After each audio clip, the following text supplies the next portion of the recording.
Hey guys, what is up? Vero here. So we are going to be going over which planner might be best for you. I'm going to go over the pros and cons of each of these planners that I have here and kind of just my own personal experiences with them, why I used it, why I stopped using it, whatever. The planners we're going to be going over is the Erin Condren, the Happy Planner, both in large and mini, the bullet journal, as well as the personal journal. So let's just jump into it. Alright, so first up we're going to be going over the Erin Condren. This is the planner that I primarily use and that I'm currently using, as you can see by how thick it's gotten. I ordered this last year. Erin Condren usually releases their new releases in June, which is why I wanted to make this video now because those will be coming out fairly soon. So let's go over the pros and cons. I'm going to just open up to a random pretty page so because the cover keeps reflecting stuff. Anyway, pros and cons. So a major pro for this, it is very commonly used in like the planner community. There are a lot of people that use an Erin Condren, and there are a lot of shops that sell Erin Condren. So it's fairly easy to find covers and stickers and all sorts of accessories for your Erin Condren. They also come in several options. The one that I have is the vertical neutral color.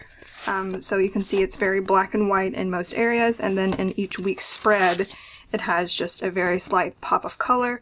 It also comes in one that is colored, and it has like this really pretty like watercolor, which the reason I didn't get that is because I wanted to put stickers down and I didn't want to have to try to like match the stickers to the colors on the page. It also comes in an hourly format, so you can literally just plan down straight to the hour, and it also comes in a horizontal format.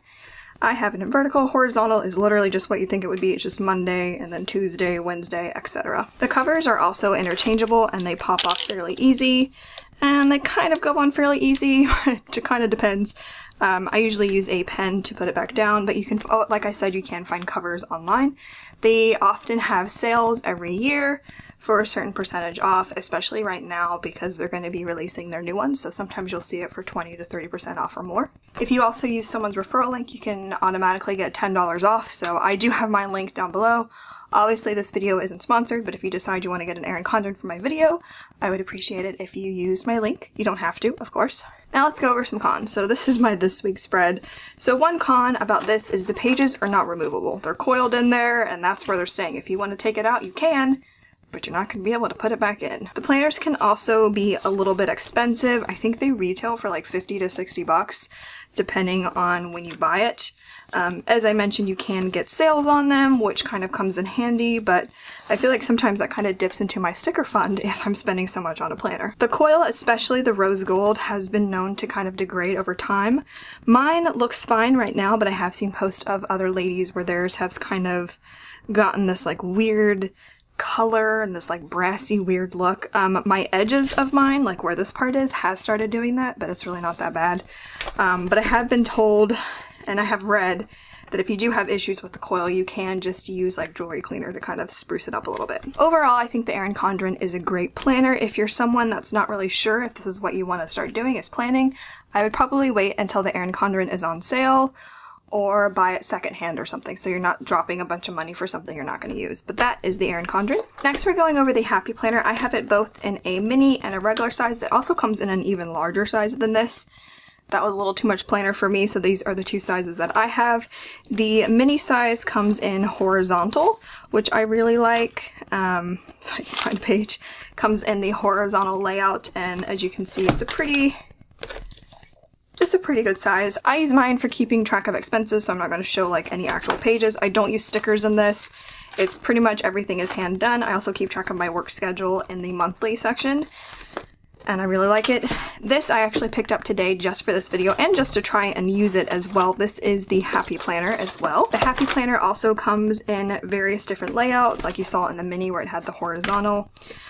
This is the vertical one that I got. I got one that has just a little bit of color in it in the binding and in each month section. So let's go over some of the pros and cons. So one major pro of this is this can be purchased in Michael's. I purchased this today for $10 because it was 60% off, because Happy Planner is going to be releasing new planners on I think March 23rd or 24th, so they're trying to get rid of all their other stock in places like Michael's, and you can often get them for 40 to 50% off because you can use a Michael's coupon on them, which is really awesome. It also comes in the classic and the mini, like I mentioned, as well as the bigger one.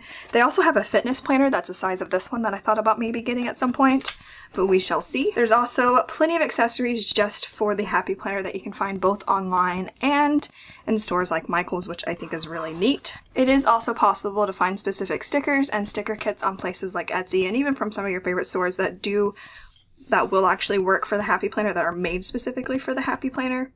One big, huge pro for a Happy Planner for me is that you can take the pages out. They tear out fairly easily and they go back just as quickly. You can always add and take away, and I really like that aspect of the Happy Planner because they have these little discs in the middle. The covers for this are also interchangeable, so if you see one online that you like, just like the pages, you can quickly take these out. A couple of Happy Planner cons, and this works for both the mini and the regular size, so it's kind of just a catch-all.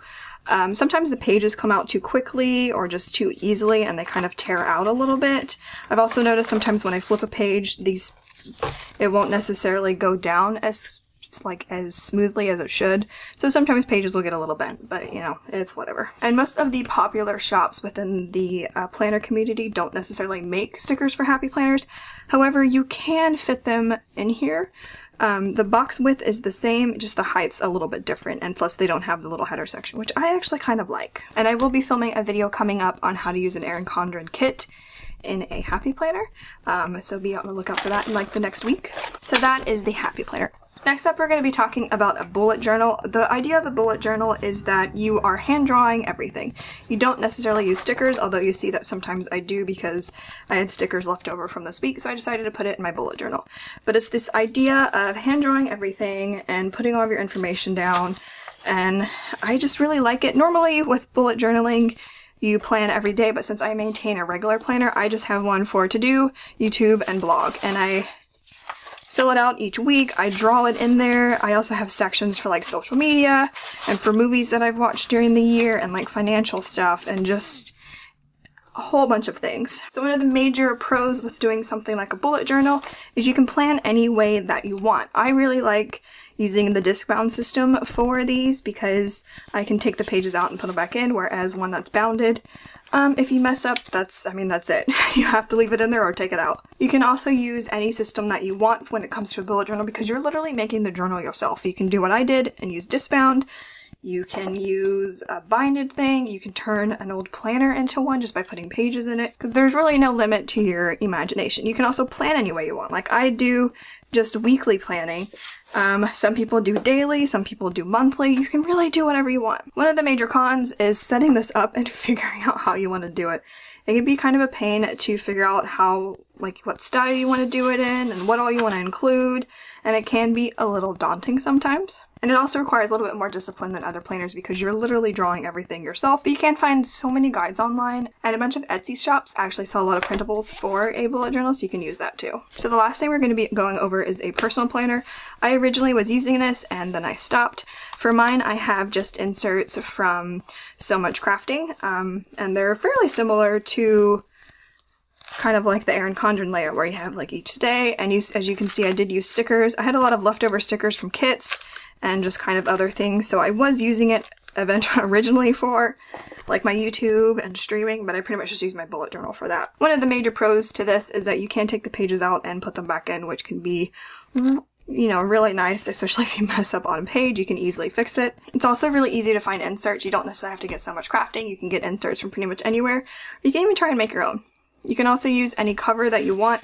I got this from Blitsy.com for I think for like 20 bucks, and I really like it. One of my major cons for this was that it's a much smaller platform than what the other planners are, and I kind of like having a little bit more space. And you kind of also have to get creative with using kits. I didn't really have too many issues with using kits. I found I was able to kind of adapt them to it. And I often had a lot of stickers left over because there's not as much space to put stickers down. But the reason I stopped using a personal planner was because I liked the appeal of a bullet journal more than this. And that is a personal planner. So that is my which planner video. I hope this helped you. If you have any questions, feel free to leave it in the comment section below. Of course, there are so many more planners than this. These are just ones that I've personally experienced with and ones that I've personally used. So those are really the only ones that I can comment on. I will probably continue to stick with my bullet journal as well as my Erin Condren, although I am thinking about swapping to a Happy Planner instead. I will be using my mini Happy Planner still for like financial stuff, and I might also start using it for fitness, but any planner you go with, you know, have fun with it, explore, use whatever you want to use. Right now is a really good time to buy planners because a lot of places are putting them really cheap. So if you've always wanted to try a Happy Planner like I have, buy a Happy Planner because they're really cheap right now. But thank you guys so much for watching this video. Be sure to give it a thumbs up if you enjoyed it, and there will be more videos like this for like a beginner planner series, kind of a planning 101 type of deal. So yeah, thumbs this video up, comment below if you have any questions, or if you have anything to add to any of the pros or cons that I mentioned. Don't forget to subscribe to my channel because I put out new videos every week for Plan With Me Monday, and I do bonus videos like this on Wednesday. And I'll see you guys later. Thanks for watching.